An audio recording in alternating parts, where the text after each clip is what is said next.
लक्ष द्या बघा. A ratio of corresponding sides. A ratio of corresponding sides of two similar triangles is 2:5.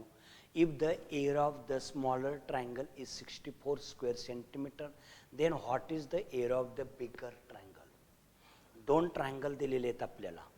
आता बघा, अस्युम दॅट दोन ट्रायंगल दिल्यात, फिगर दिल्यात का आपल्याला? नाही. ट्रायंगलची नावं दिल्यात का? नाही.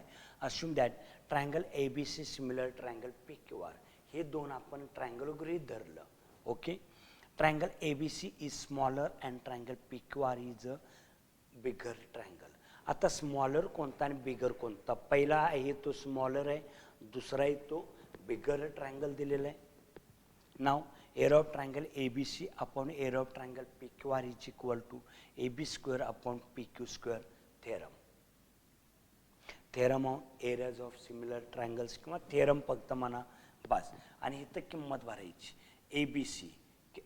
आता बघा, लहान ट्रायंगल दिलेलं आहे, वर 2 आहे लहान, 5 हा मोठा आहे.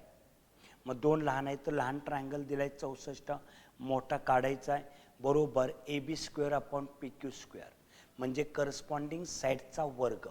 करस्पॉन्डिंग साईड कोणते आहे? 2:5. 2:5. 2चा वर्ग छेद 5चा वर्ग.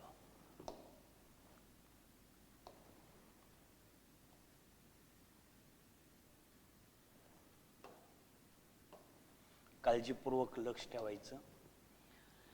64. आता 64 upon area of triangle PQR is equal to 4/25. भागलेलं आहे त्यानं गुणलं, भागलेलं आहे त्यानं गुणलं. 64 × 25 is equal to 4 × area of triangle PQR. 4नं गुणलेलं आहे, 4नं जाऊन भागलं. 64 25 upon 4 is equal to area of triangle PQR. 4 × 4 4 × 4 2 4 संग 24. 16. 16 गुणिले 25. एरिया ऑफ ट्रायंगल कोणता येणार?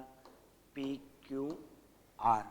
मग area of triangle PQR is equal to 25 16 400. आता युनिट काय दिलं असेल तर बघा, स्क्वेअर सेंटीमीटर. संपलं उत्तर. प्रश्न लिहून घ्या व्यवस्थित. IS दोघांचा गुणाकार 4नं जाऊन भागलं. 16 25. The area of the bigger triangle is 400 square centimetre.